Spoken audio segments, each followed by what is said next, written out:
สวัสดีค่ะဒီနေ့မှလည်းပြန်တွေ့ကြပြန်ပြီဒီနေ့မှာတော့ crew sharing လုပ်ပေးချင်တာကတော့တော်တော်များများအတန်းတွေထဲမှာရောတော်တော်များများမေးကြတဲ့ T ဆိုတဲ့စကားလုံးရဲ့အသုံးပြုပုံလေးပဲဖြစ်ပါတယ် T ကိုတို့ကြားလိုက်တာနဲ့ဘယ်လိုတွေသုံးကြလဲဆိုလို့ရှိရင်တို့ဒီနေရာတွေကိုညှိုးတဲ့အခါတွေမှာပဲအခြေခံတန်းလေးတွေထဲမှာဆိုလို့ရှိရင်နေရာကိုညှိုးနေဆိုပြီးတော့ပဲအများသောအားဖြင့်သင်ပေးလိုက်တာများတယ်ပေါ့နော်အဲ့တော့T နဲ့ပတ်သက်ပြီးတော့မှအသေးစိတ်အသုံးပြုပုံလေးတွေကိုဝါကြတွေနဲ့အတူတူတစ်ခုချင်းရှင်းလင်းပြီးတော့မှတို့လာကြည့်ရအောင်အဲ့တော့ပထမဆုံးခတ်တဲ့เนาะစလုံးလေးတွေကနေပြီးတော့ခတ်တဲ့သဘောတရားအပိုင်းကနေပြီးတော့မှအရင်စမယ်ပေါ့နော်T ကိုအရှိကအကြောင်းအရာကိုပြန်ညှိုးတာပေါ့နော်အင်္ဂလိပ်စာမှာဆို that တို့အဲ့လိုသဘောမျိုးပြန်ညှိုးပြီးတော့သုံးချင်တဲ့အခါမှာအရှိကအကြောင်းအရာဆက်ဆက်မှုရှိရှိနဲ့ပြန်ပြီးတော့ညှိုးပြီးတော့သုံးတဲ့အခါမျိုးတွေမှာသုံးလို့ရပါတယ်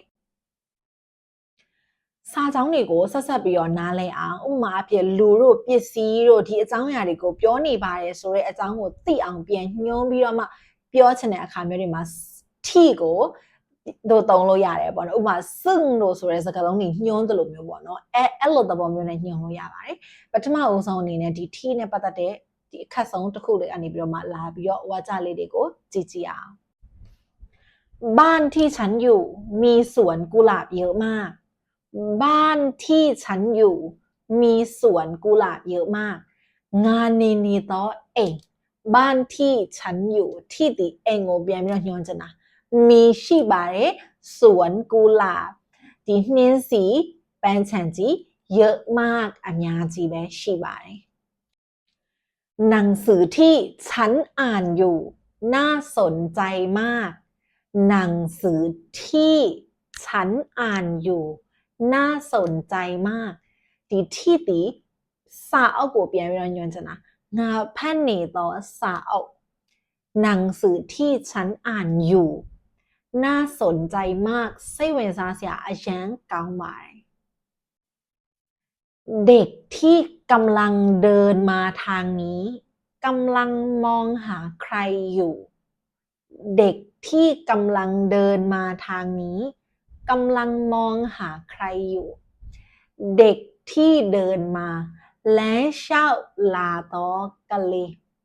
ทางนี้ဒီဘက်လမ်းကိုဒီဘက်ချမ်းကိုအဲ့တော့ဒီမှာထိဒီကလေးလေးကိုညွှန်ချင်တာပါกำลังมองหาใครอยู่ဘသူကို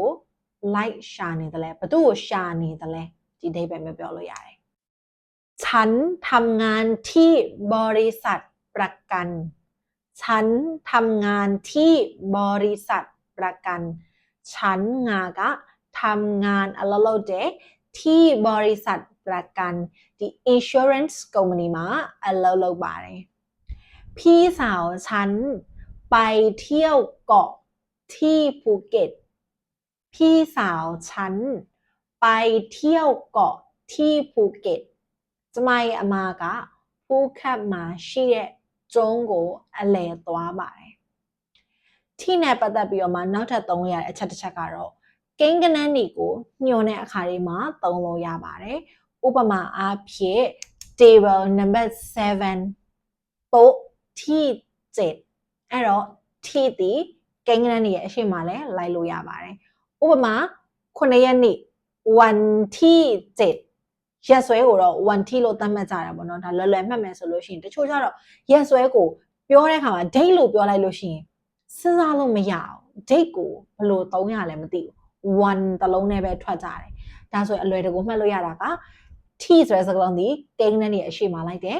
one t 7 10ယောက်မြောက်คนที่10คนที่10ဒီကောင်လေးကT ကိုကိန်းဂဏန်းတွေအရှိမထားသုံးတဲ့ပုံစံဖြစ်ပါတယ်နောက်ဆုံးပုံစံတစ်ခုကိုဆက်ပြီးတော့ကြည့်အောင်ဒီနောက်ဆုံးတစ်ခုကကြတော့ T ကိုတို့ရเพราะว่าတို့เนื่องจากတို့ဆိုတဲ့စကားလုံးလိုမျိုး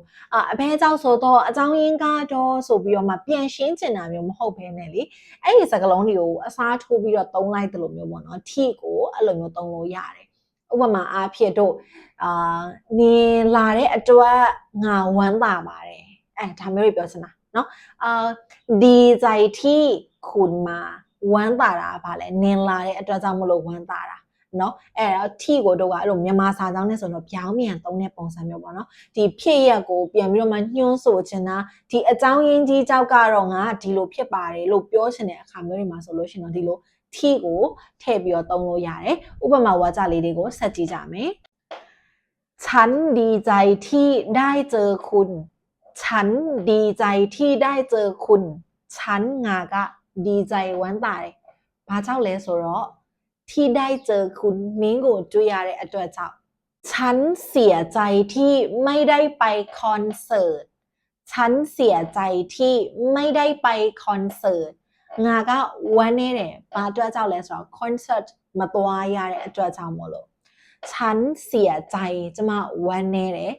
ที่အတွက်ကြောင့်ไม่ได้ไปမသွားရဘူး concert ပွဲကိုမသွားရတဲ့အတွက်ကြောင့်ฉันรู้สึกภูมิใจที่ได้ช่วยเหลือคนอื่นฉันรู้สึกภูมิใจที่ได้ช่วยเหลือคนอื่นကျမကรู้สึกภูมิใจ proud ဖြစ်တယ်ဂုဏ်ယူမိတယ် proud ဖြစ်တာတော့ဂုဏ်ယူတယ်ပေါ့နော်ဂုဏ်ယူမိရလို့ခံစားရတယ်ဘာအတွက်ကြောင့်လဲဆိုတော့ที่ได้ช่วยเหลือကူညီရတဲ့အတွက်ကြောင့်คนอื่นတခြားသူကိုအဲ့တော့ T ရဲ့အသုံးပြုပုံလေးတွေကဒီလိုပုံစံမျိုးလေးတွေကိုသုံးလို့ရပါတယ်ဒီလို T နဲ့ပတ်သက်တဲ့စကားလုံးလေးတွေကိုယူပြီးတော့မှကိုယ်တိုင်ဝါကျတိဆောက်ကြည့်ပြီးတော့မှလေ့ကျင့်ကြည့်လို့ရပါတယ် crew ရဲ့ video ထဲမှာဘယ်လိုအကြောင်းအရာတွေကိုတင်စေချင်တယ်လဲဆိုတော့ကို comment ထဲမှာ man ခဲ့ပေးလို့ရပါတယ်နောက်ထပ် video တွေကိုလက်မလွတ်တမ်းဖြစ်စေဖို့အတွက် page လေးကို like share follow နဲ့ subscribe လေးလုပ်ထားပြီးတော့အားပေးပါအောင်ရှင်ခေါင်းလောင်းပုံလေးလည်းနှိပ်ဖို့မမေ့နဲ့နော်နောက် video မှာပြန်ဆုံပါမယ် bye bye